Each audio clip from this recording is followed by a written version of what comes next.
Assalamualaikum warahmatullahi wabarakatuh. Perkenalkan, nama saya Mariska Trihandayani. Di sini saya sebagai pemilik dari usaha bernama Force Cake. Force Cake sendiri adalah sebuah usaha yang bergerak di bidang kuliner. Force Cake sudah berdiri sejak bulan Juli tahun 2019.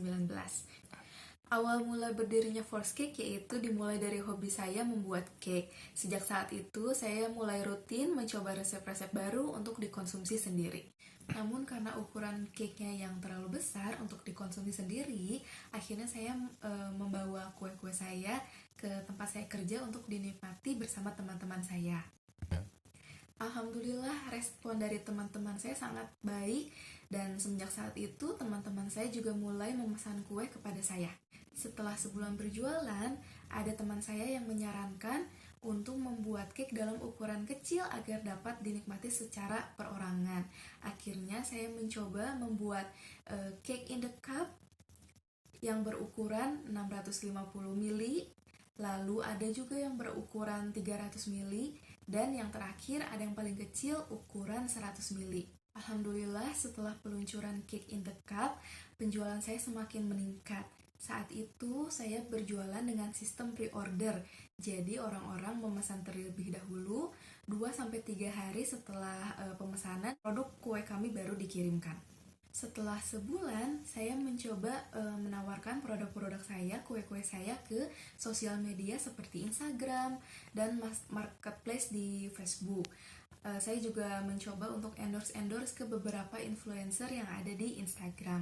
Alhamdulillah, setelah saya mencoba menjual online melalui Instagram dan marketplace lainnya, penjualan saya juga semakin meningkat.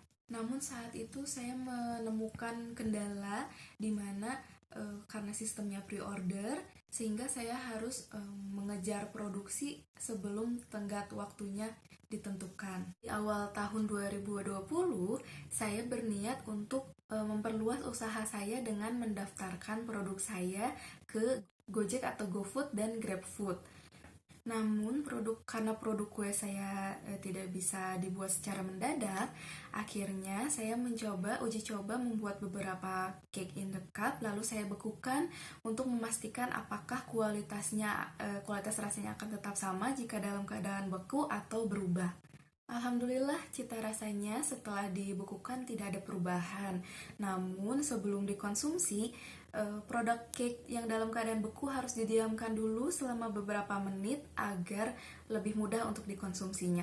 Akhirnya saya saat itu membeli freezer ukuran 100 ml dan mulai membuat stok untuk disimpan di dalam freezer. Lalu saya mendaftarkan usaha saya ke GrabFood dan GoFood, lalu mulai memasarkan sejak saat itu.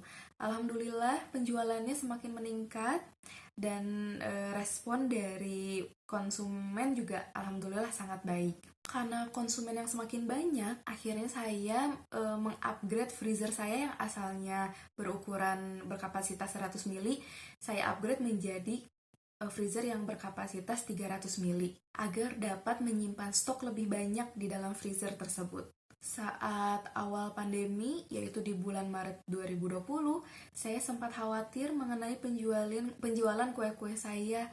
Saya sempat khawatir akan ada penurunan penjualan. Namun ternyata penjualan malah semakin menaik karena banyaknya orang-orang yang lebih suka memesan makanan melalui aplikasi online, karena saat itu banyak orang yang sedang WFH. Hingga saat ini saya mempekerjakan 2 orang karyawan untuk membantu saya di bagian produksi. Harapan saya tentunya sebagai pemilik usaha yang memasarkan produknya melalui aplikasi online, harapannya tentunya ingin memiliki toko kue atau offline store sendiri.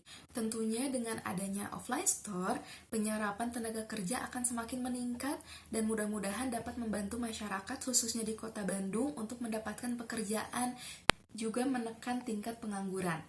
Mudah-mudahan dengan paparan singkat mengenai kegiatan usaha saya ini dapat menjadi nilai tambah saya untuk mengembangkan usaha saya di bidang kuliner. Sekian dari saya. Terima kasih atas perhatiannya. Wassalamualaikum warahmatullahi wabarakatuh.